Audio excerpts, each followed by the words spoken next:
of all times. Yeah. $5 Yeah. talks, right? There you go. Right. I'm here today with my favorite ufologist of all time. And don't smirk. And I haven't put anything in your coffee. Not yet, anyway. Product placement. There you go. Dunkin' There you go. Donuts, There you my go. favorite coffee. And we're here to bring everybody up to date on what the magnificent Peter Robbins has been doing with himself since last heard from. And so, Peter, most people probably equate you with the Bentwaters episode. They know that you co-authored the book with Larry Warren, and you went there to England, to good old UK, and had experiences of your own. But maybe a lot of them, I don't think the majority of readers and people that are into the UFOs really know your background, which actually started when you and your sister, I believe, had a sighting. When was that, and what were the circumstances? We had a sighting. First of all, who was your sister? Professionally, Helen Wheels, who some of your readers and viewers may know as one of the queens of the early punk rock movement, and an award-winning songwriter for the Blue Oyster Cult, and a legendary performer herself. And traveled with a pet snake. Occasionally, yeah. Yeah, in fact, that's another story there about the snake that we can get into in a while. A major. Okay, now, where did the experience take place? How old were you at the time? Well, we were born in Queens, but grew up in good part on Long Island in Nassau County. And I was 14, Helen was 12. It was the early 60s. And we saw a phenomenal daylight sighting over our house, which turned out, in retrospect, to be an aspect of the beginning of an abduction experience of my sister's. And I was sort of a viewer of part of it.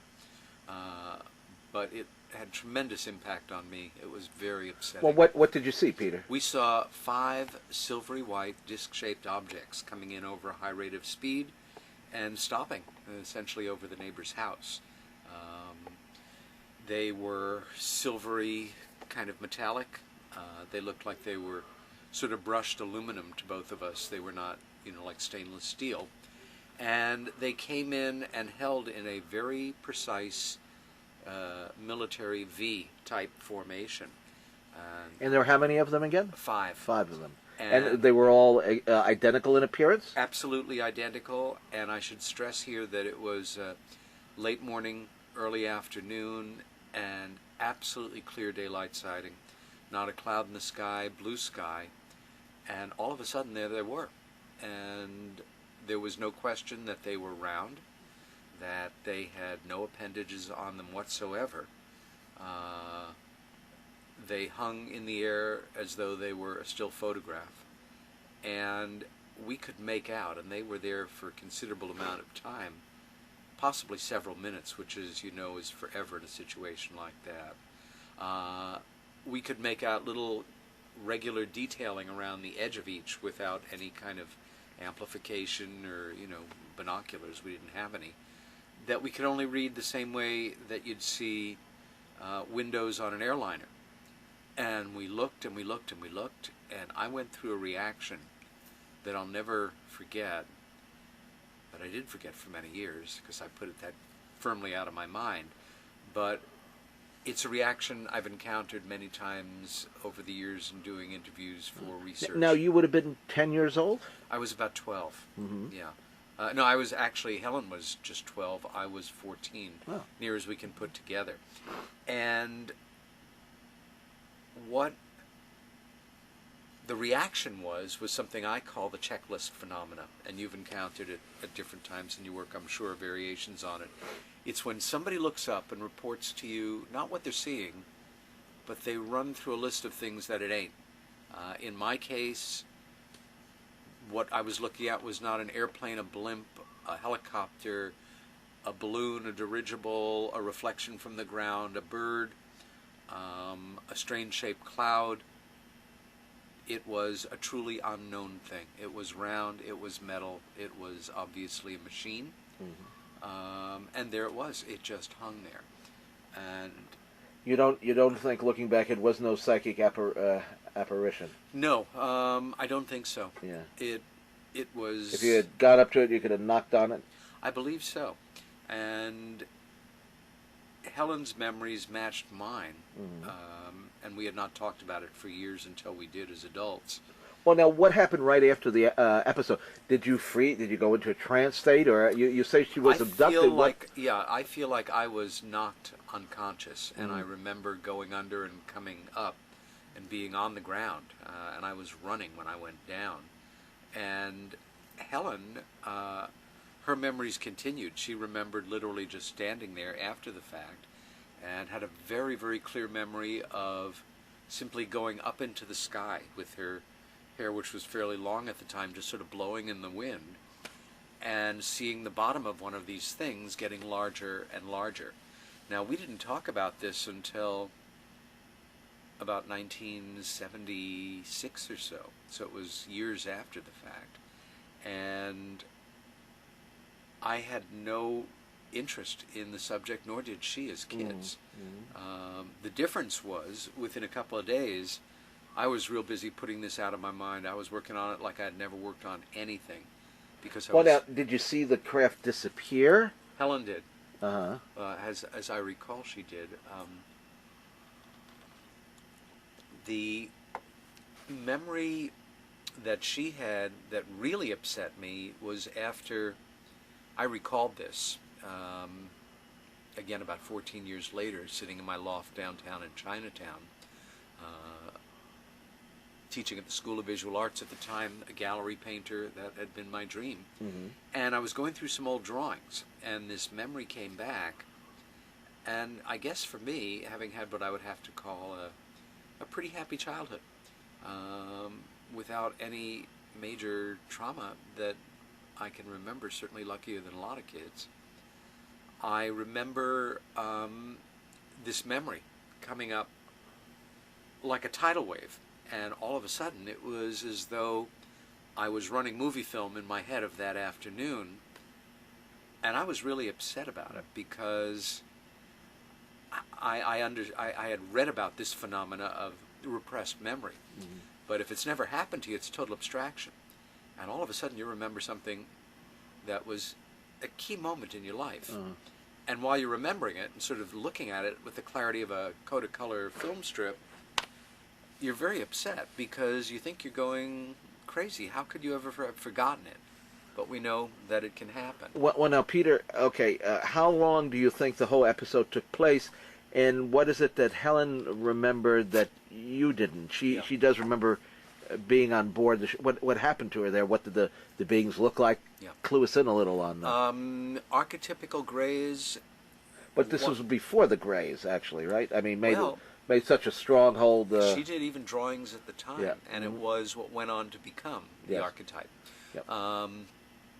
In challenging my veracity or memories and things, the late Phil Klass had postulated, and I think he mentions it in UFO's A Dangerous Game, that what Helen and I probably had happened to us was a misunderstanding of something else.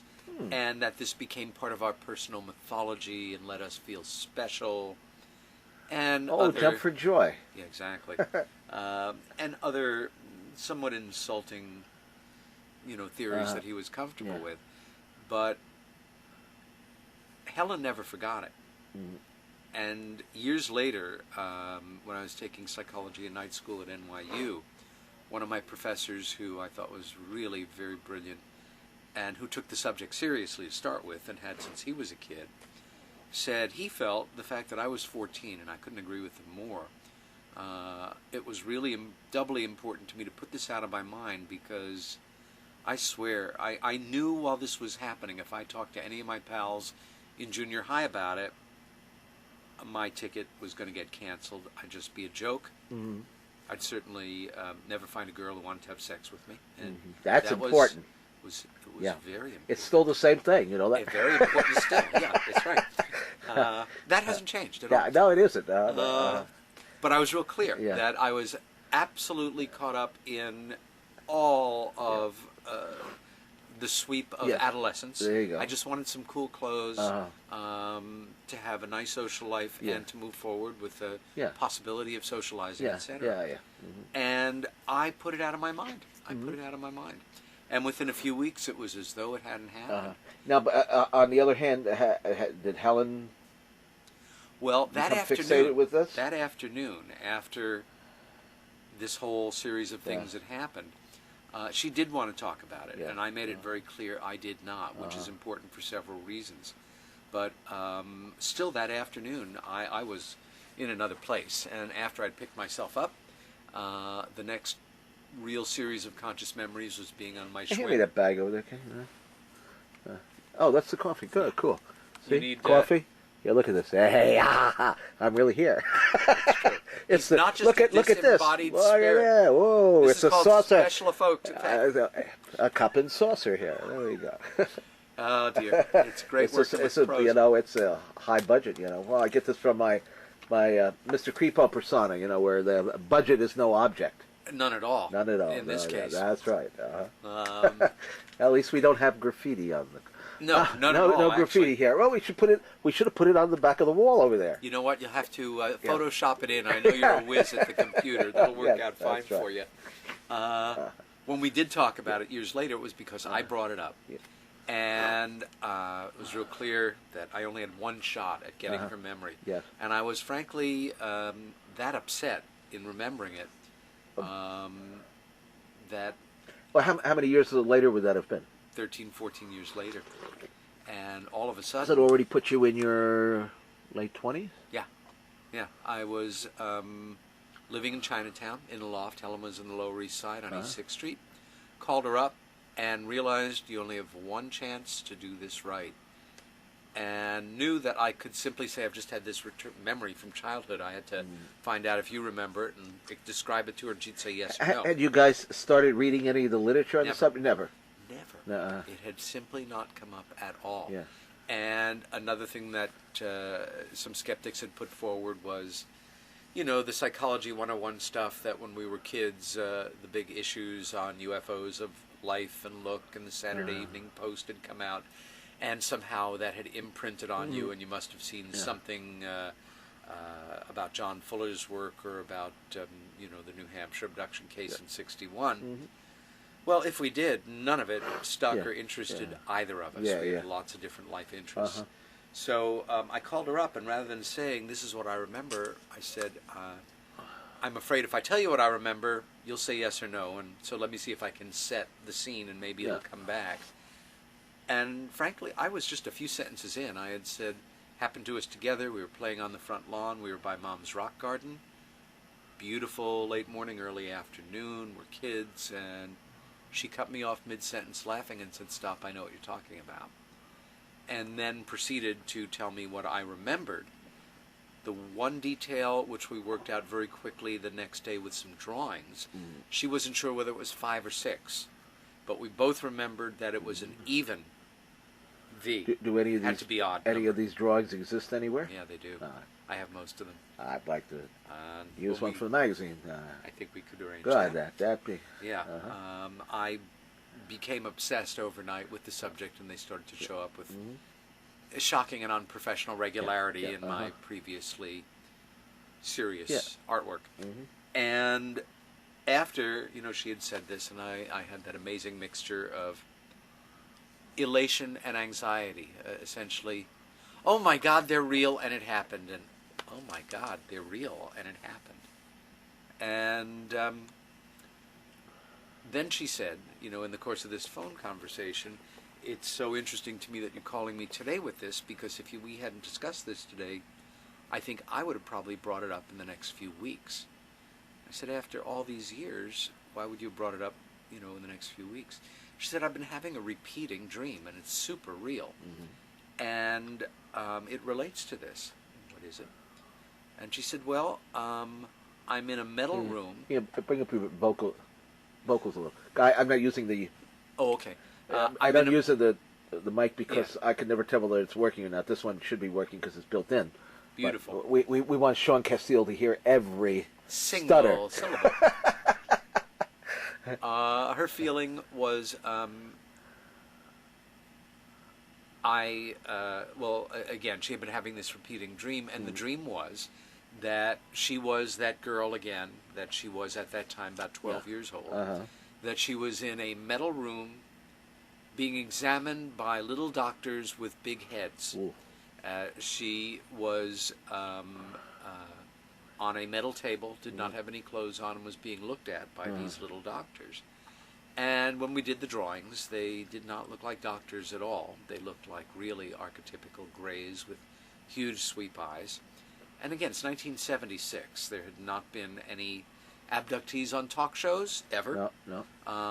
There were a handful of books in print, but we were still, I think... You could have read my column in Ray Palmer's magazine if you... Without realizing it, and then canceled out the memory. There you go. Well, I think we've broken the code right now. Skeptics, that's it. Although we didn't talk about grays then. They were the Nordics, the big blondes. Helen insisted, and the drawings, which I have, of course, match hundreds and hundreds and hundreds that we've now seen. And she went on to become a very early member of Bud Hopkins' First Support Group, and we should remember here that Our Return Memory was still, I think, 4 or 5 years before even Missing Time came out as a book. So it was not being looked at, but you can bet my life changed overnight. And that's how I got into the work. Pretty much as an obsession, not love, and to try to get an idea of what had happened to my sister. And now, in retrospect, what has happened to a lot of people. Now, did she ever tell you how long she spent on board the craft? No. But we both did regressive hypnoses on it. She did several with Bud, one with Pete Mazzola.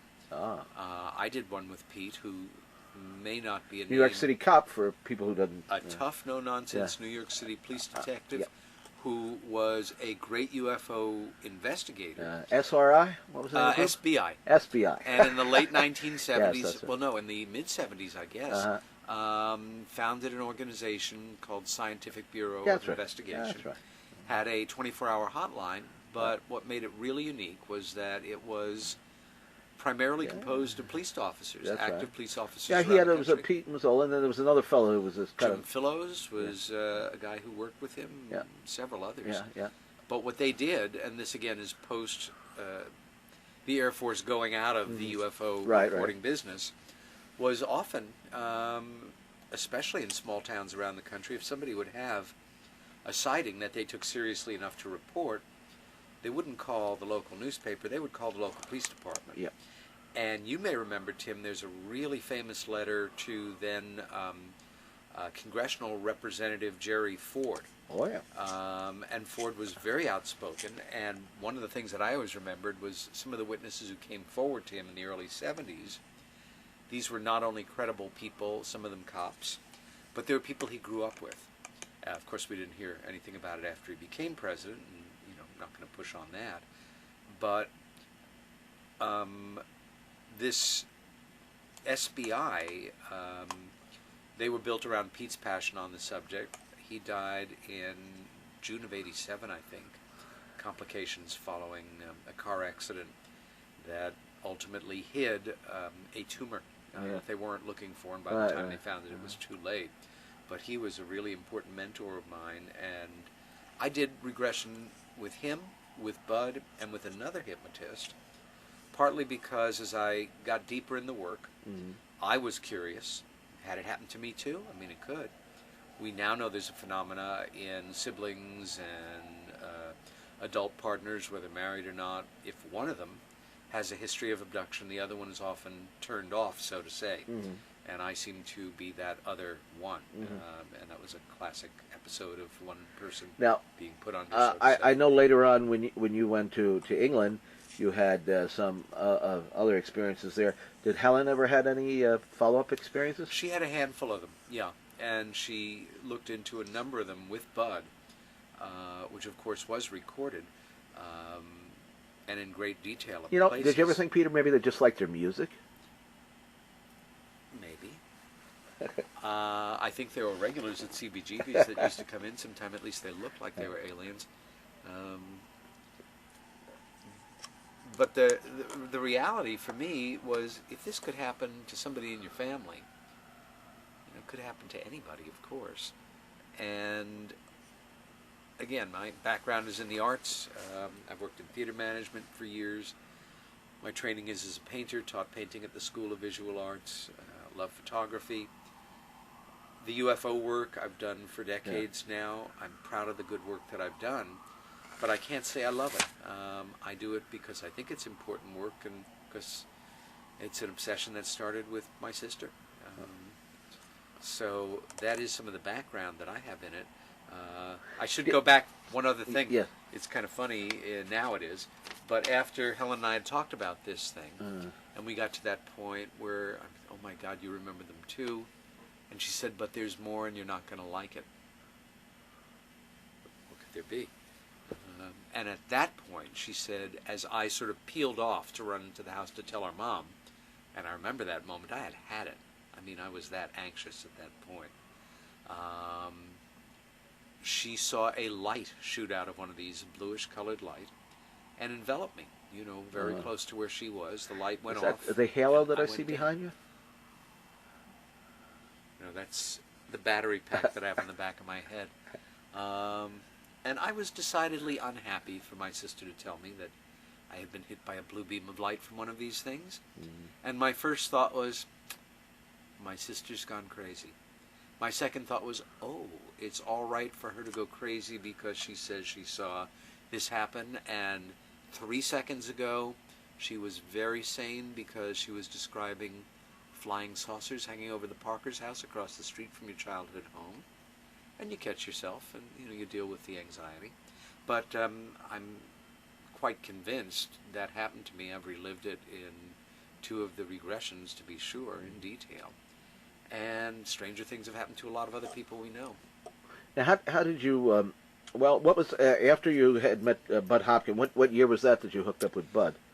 Just a few. Well, let's see.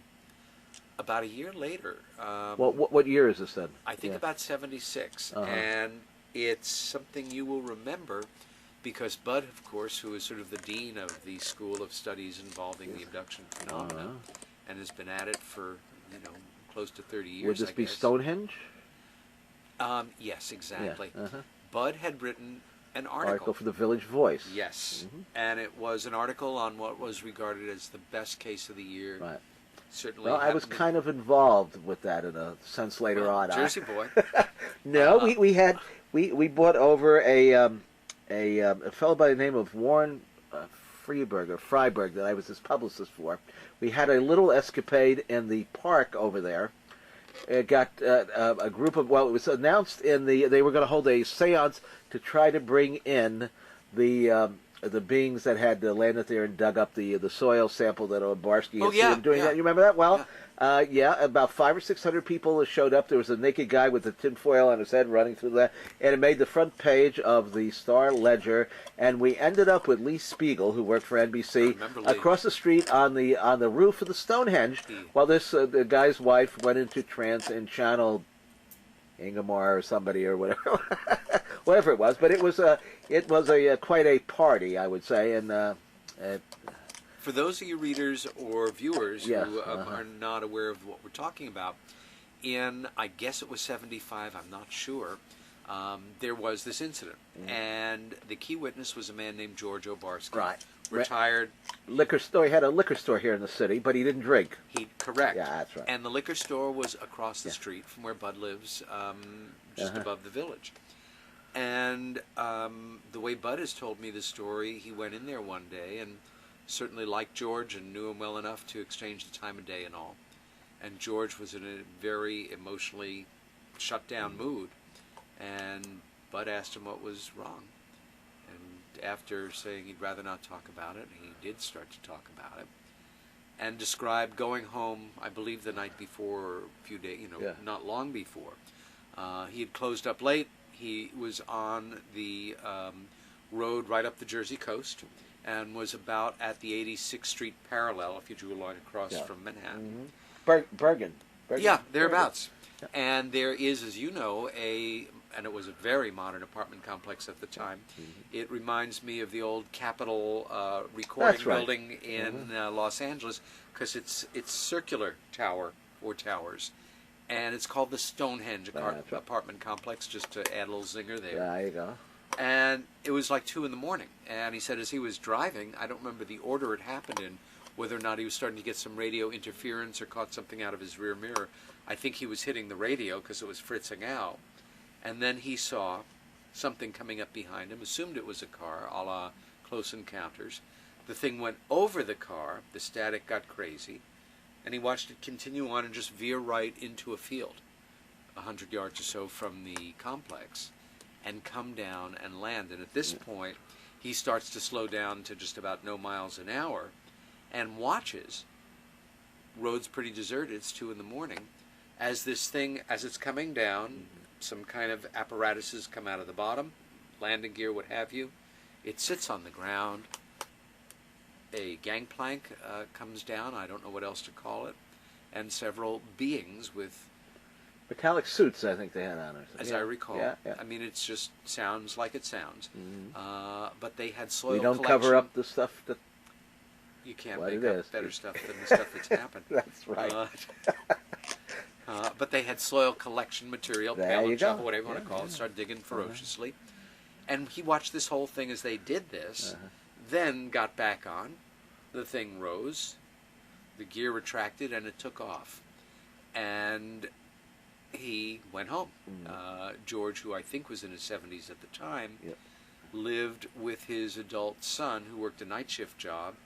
By the time his son comes home, he said he was in a real state, under the covers, extremely upset, extremely upset. Well, this is all a matter of UFO history, and I've seen them interviewed over the years, and the story pretty much has stayed the same. And they found possibly an additional witness or two, because across the street at the Stonehenge building, the front pane glass was broke by some object or rock or something, and it was just tied in with the... Well. And Bud did it's his so 8 old very cases first... that stick in my mind. That's the UFOs, UFO Alzheimer's. and again, being a Jersey boy. Yeah. But it was Bud's very first investigation, and you know what? It was a terrific article. And that picture, I think, later reprinted in Cosmopolitan magazine or Bingo! something. Oh, extra points, man. That major UFO publication that we always associate. There you go, yeah. Well, he published it in The Voice, and I read the article. Perhaps the only UFO article ever published in the Village Voice. I think there must have been another one somewhere along the line. But the thing that struck me was, I know this guy's name. And what it was I was an artist, and I had seen some of his stuff on exhibit. And I found him in the phone book. I called him. I introduced myself, told him I was teaching at Visual Arts. He invited me over. We had coffee. We chatted. And we started the friendship, which we have now almost 30 years later. And I'm very proud to say that we did our very first UFO talks together. At the time, Visual Arts was a small, wonderfully freewheeling art school, and they were always looking for interesting lecturers, and I asked Bud if he thought that this man, Mr. Obarski, would be interested in speaking in a public forum. And not only did he get George, but he got another wonderful dinosaur of UFO studies, a guy named Dick Rule. Oh, the Claw. APRO. A now defunct Coral Lorenzen, Jim Lorenzen based organization. And they and myself did a UFO presentation at the School of Visual Arts. And we've been friends. It's a fantastic lineup. Yes. And George was just as you'd hope he would be. Cantankerous, tough, absolutely unbending. And he made a big deal out of saying that it was absolutely shattering to him as the most upsetting moment of his life was seeing these things. His son, as I think you probably know, after his dad tells him about this, he's come home, and he says, it's still dark out, but he says, you wait here, do not talk to anybody.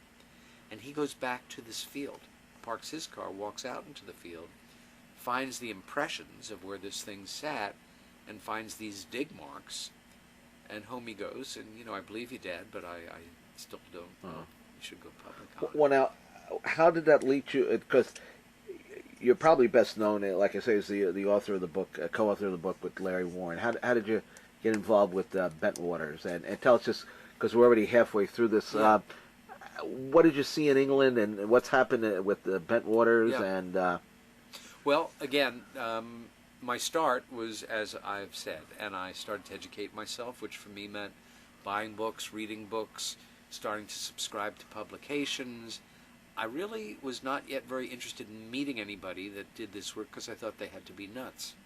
I know I was sane. I knew my sister was. But it was Bud, Colonel Major von Kavetsky, of course. Oh, the May, yeah. Antonio and Pete Mazzola, that were kind of my first contacts in the field. And after a while, I started to speak at conferences. It was in 1983 that the original Rendlesham story broke in the newspapers in England. It was October. And, of course, you know, UFO News Clipping Service and things. It was front page. It was carried by so many British papers. And all of us had a general awareness. It was the next year, 84, when there were the UFO overflights over Westchester. And you may remember there was a huge town meeting at one of the high schools. And Brewster. You were there, exactly. I was there, you were there, Pete was there, Antonio. I remember Whitley and Bud were there. Dr. Hynek was there? It was the one time I met Dr. Hynek. He showed up as well. And at one point, I took a break, went out onto the front of the high school. It was just one talk after another. That was Larry was holding court on the front lawn. That was his first public appearance. That's right. I think he had done an official talk for MUFON in Massachusetts under the auspices I remember that. Larry I Fawcett. stood there and listened to him for a few minutes. I waited myself, and here's this guy who purports to be that witness who went forward, and there was only one at the time. And I remember standing there and trying to make an assessment, and my thought was, you know, I'm not the... people can lie to me, and I won't get it. I'm not like a totally untrusting person. But this guy seems really sincere. He doesn't seem to have any angle here, except that just to talk a bit about what he remembered from the thing. And, you know, authentic military witnesses, as opposed to, I am risking my life to come forward and speak in this forum. Nobody's ever taken a shot at him yet. But it intrigued me. And I think I said, you know, good luck to you. We shook hands, and that was it for 3 years. Where we met and ultimately started to get to work was in '87. There was a 40th anniversary of the UFO Phenomena Conference at American University in Washington, D.C. And Larry had been invited as a speaker. It was MUFON sponsored. Larry had been invited to speak about this thing. And I was invited to be a panelist on there were still quite a few people at that time that thought that Larry was making the whole thing up, that he was never even really at Bentwater, correct? Never even in the Air Force. That's where you go, That's right. And being it certainly wasn't there on the night of the incident, if anything, right? And being the easygoing character he is, who just lives to get along well with people. Right. He was not adverse to getting in people's faces if they looked at him cross-eyed. And he was cut off not long into the talk. They said it was because they were not... They had unfortunately let other people run too long, and they had to take it off of somebody's talk. But he got appropriately angry and left, taking quite a bit of the room with him, and continued it informally out in the hallway. I thought to myself, son of a bitch, there's something about this that makes me feel he is telling the truth, and that there are things that he's not talking about that I just, I'm intrigued. Okay, so just in 50 words or less, it's 3 nights in a row, this unidentified object lands at this NATO military base in England. The U.S. servicemen all see this from different angles. They all take different points of view on it. Some claim that they saw humanoids. Some claim that they didn't. It's a whole controversial subject. There have been numerous books written about it, but certainly Larry's and yours is the definitive work on the subject. Right, okay. All right. You went to England when you started researching this. You went over to England. You went to the spot where this happened. Yes. What? And nobody expected you to come back. and you had a whole series of weird things that took place there. In a nutshell, what Larry and the other guys had experienced was over 3 consecutive nights between Christmas and New Year's 1980. This took place in Suffolk, about 90 miles, 80 miles northeast of London. A series of events. landings, overflights, beams of light fired down into the nuclear weapons storage area. Mysterious fog. Mysterious fog. And on the third night of events, the appearance, seemingly, of a fully articulated craft with 3 beings, which Larry and several other men have sworn to. Mm-hmm. But not all the witnesses. No. No. And as you said appropriately, people were seeing different things from different angles. There was an element of physiological shock for all concerned, I think it's fair to say. We're dealing with events that happened over 3 nights, so sometimes people are talking about one but think they're hearing about another one. We lay it out all as clear as we can in Left at East Gate. But we go back in February of 88. Which I understand there's a new edition of out. Thank you. Yes. Cosmo Books, a New York publisher, does have an updated, expanded edition of Left at East Gate, which is available on the internet. Larry Warren and Peter Robbins. Any bookstore or any book service will have it. But we go back in February 88. Larry has suggested, after months of my doing work on this at a distance at home in New York, that it would probably increase our credibility if we went back, that I should be there and feel what it feels like, walk the walk, etc. I thought, cool, we will look better. I'll bring a camera, we'll take some pictures, we'll go home, we'll finish the book, we'll be rich and famous, and George Clooney will play me, and Brad Pitt will play Larry. Show me that bling bling that you got from the royalties. Are you kidding me? No, I'm insured. I'm not allowed to show that to you. It'll also take your camera right out. So the very first night on location, we walk out to the base where he was stationed.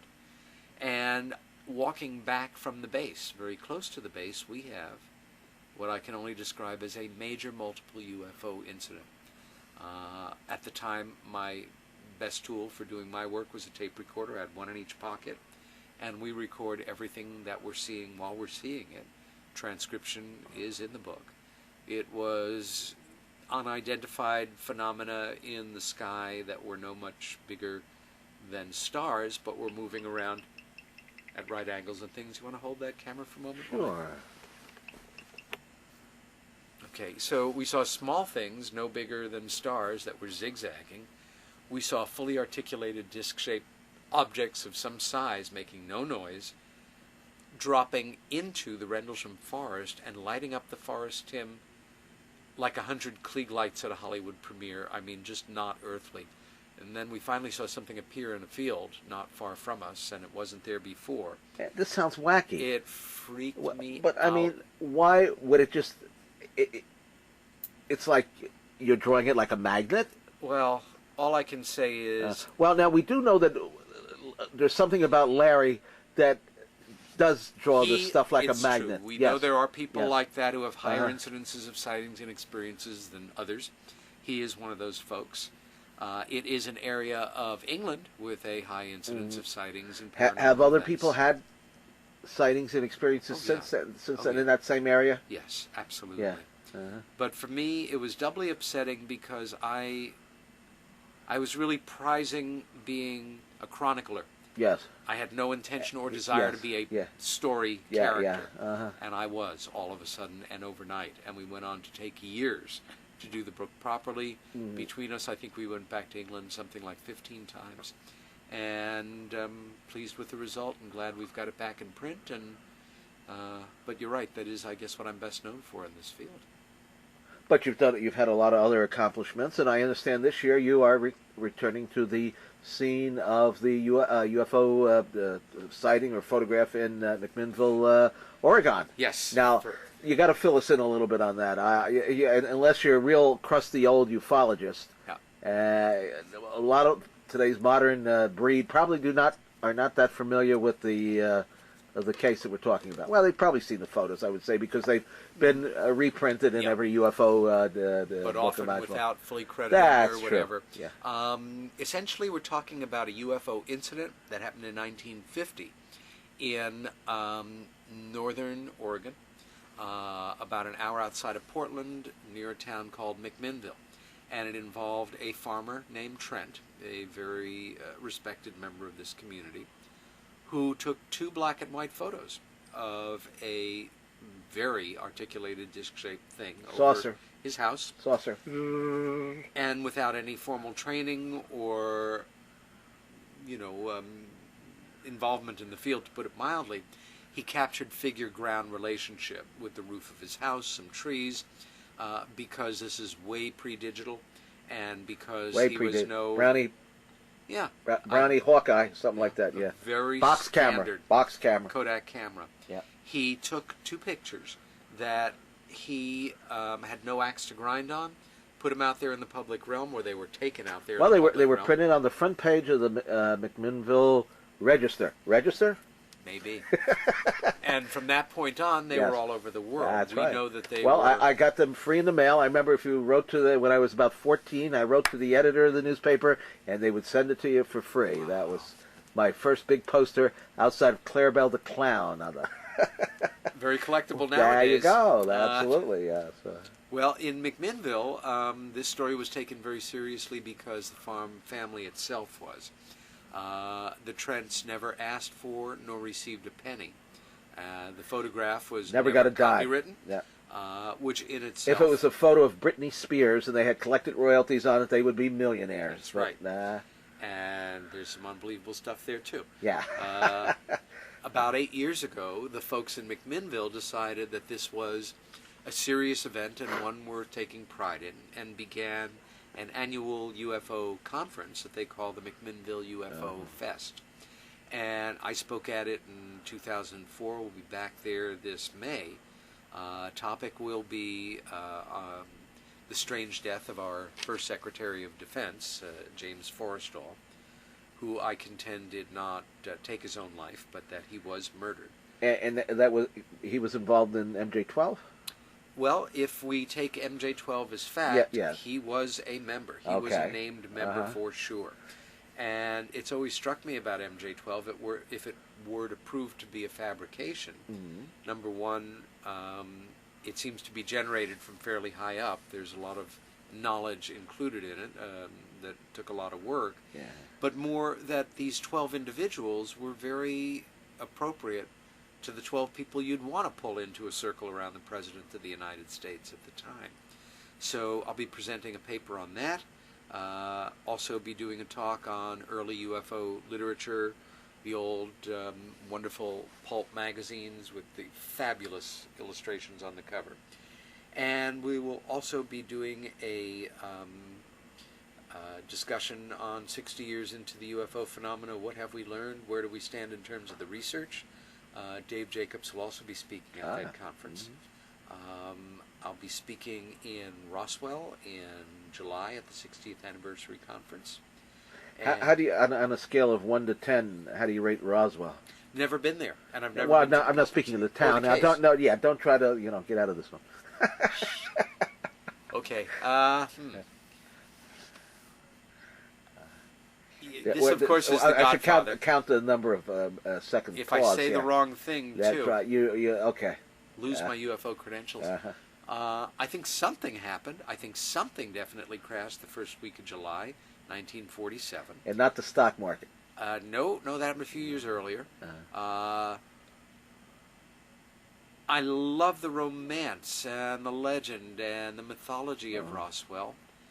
I have, read most of the good books on it, a few of the bad books on it. There you go. I don't consider it out of question that it could have been something man-made, and that the cover-up was not around little alien forms. But I'm also predisposed to think that this was a phenomenal historical event. Should I get clippers for the hedge? Only if you feel it's the right move. I am looking forward to visiting Roswell. And what is your topic there? It's an assigned topic on allegations of unnatural deaths of certain researchers. I'm afraid I may be proving some of them, no matter how grand, that they were no shenanigans. And I apologize in advance to anybody that will be upset by that. I'm working on a couple of papers right now. Heaven forbid that a ufologist should die of natural causes. I know. That would prove that you knew nothing about the subject. It also robs us of a certain amount of lively speculation. There you go, yes. And right now we need all the attention we can get on this.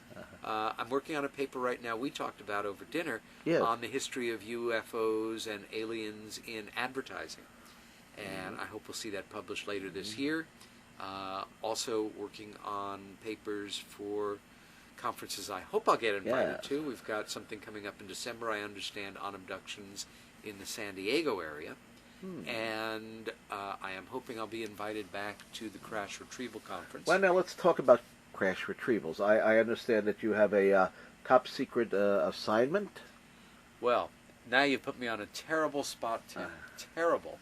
Excuse me while I have a sip of coffee here. Yes, one that I'm delighted to have to be a little bit mysterious on here, although I hope you'll see the benefit down the line. A colleague of mine, whose name is not unknown in the field, has hired me to do some investigative research with him. Next week we will spend some time in the National Military Archives in St. Louis, then drive on to Independence, Missouri, and pay a visit to the Truman Library, and then head down to a certain unnamed state in the Union on the eastern side of the United States. Could we have a zip code? Yes, and why not just the two letters they use to abbreviate the state, where we'll spend a couple of days looking into the allegation that something not natural crashed in a rural part of this state in the early 1950s.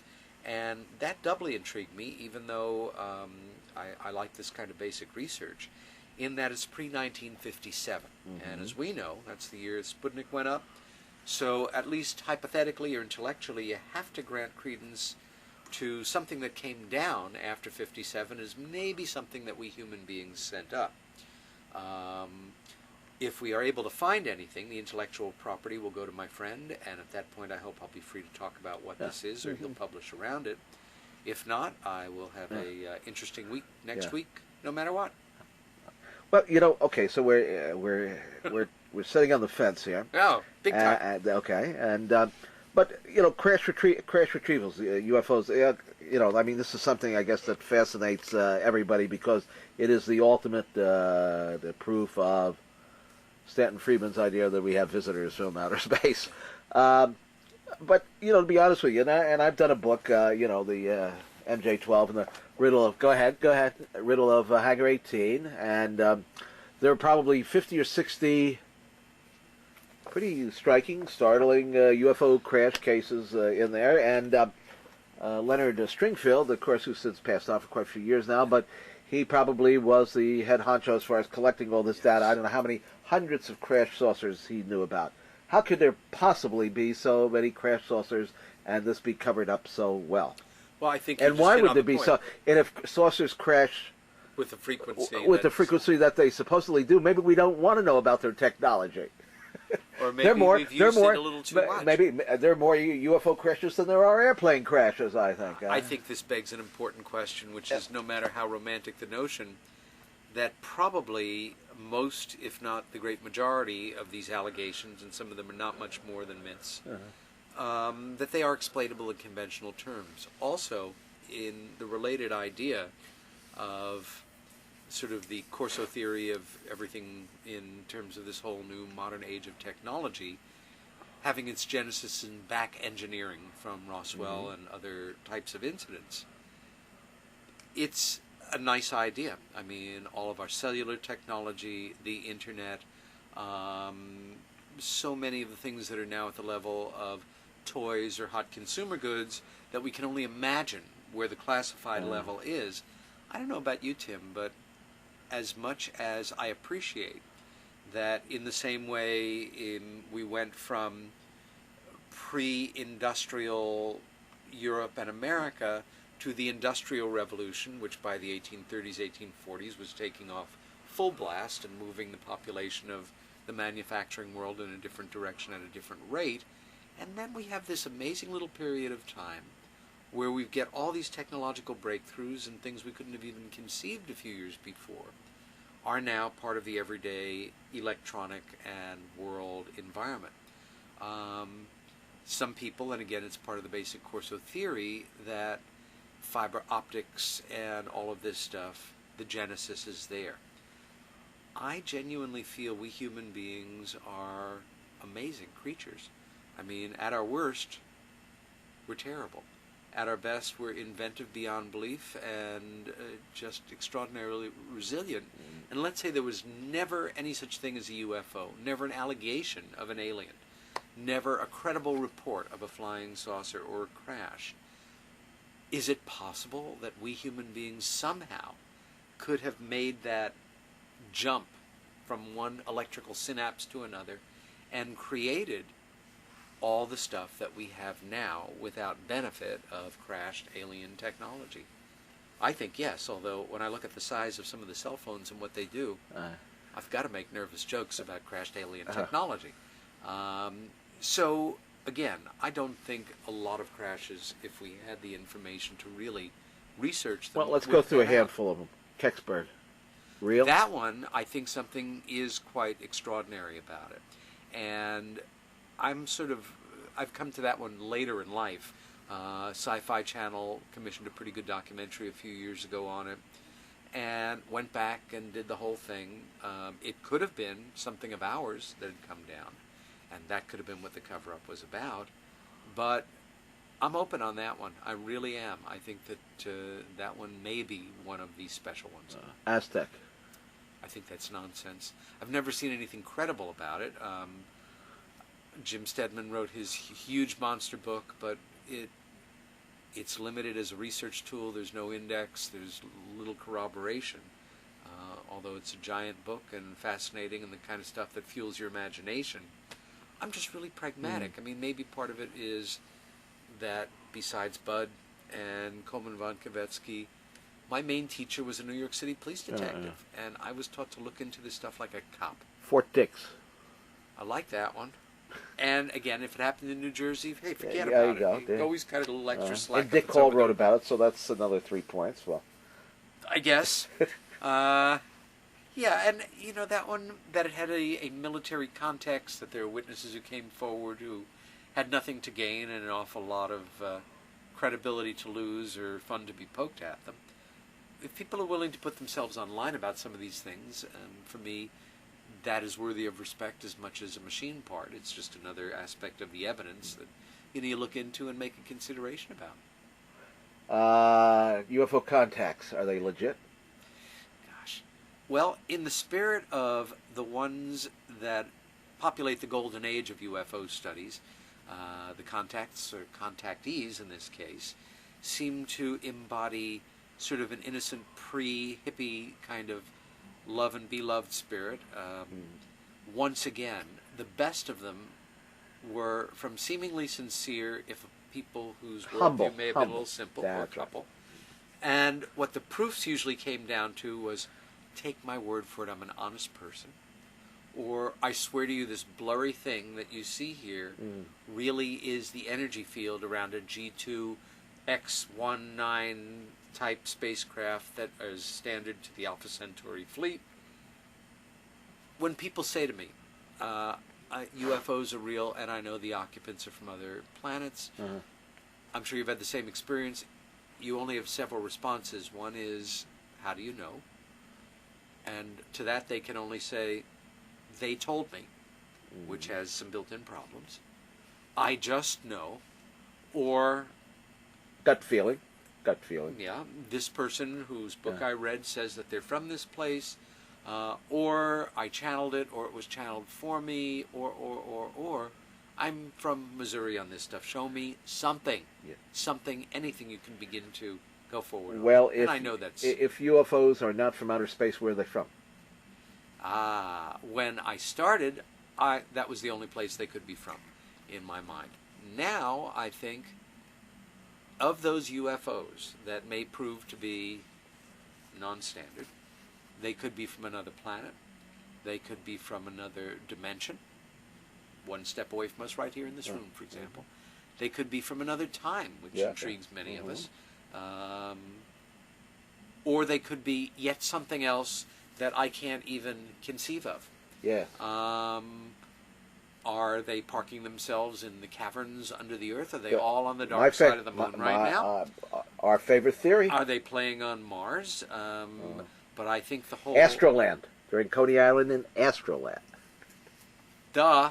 Silly me. What a perfect cover, too. Those little cup and saucers.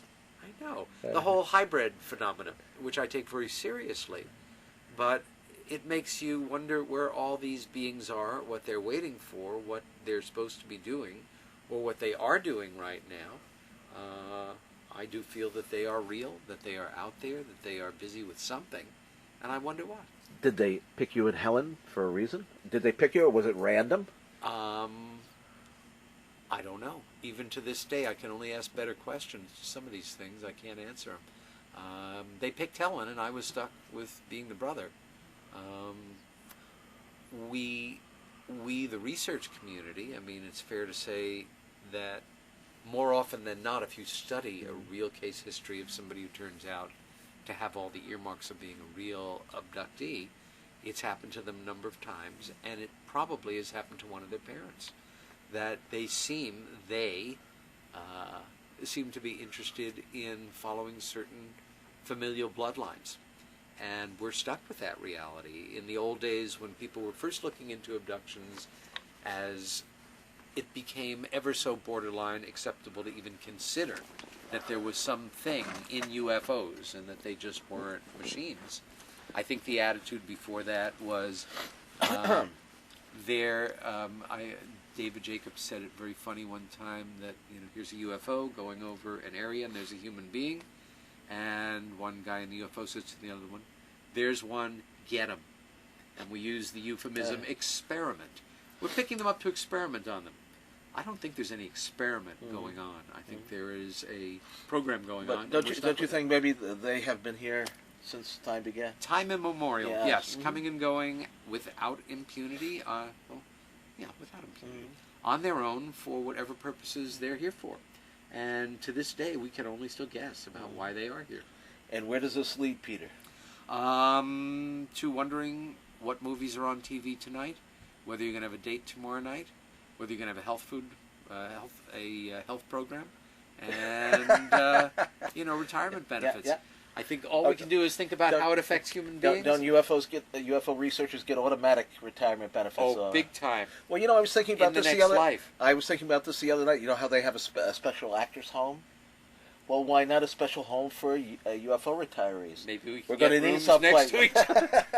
Well, thank you, Peter. You're really a pleasure to always work with, my friend. You bet. Oh, cool. Oh, yeah. I think we got one. And as the hundreds of thousands of people contact you about how much they valued this, we'll just plan on our second one and follow up from there. Absolutely. That was fun. And needless...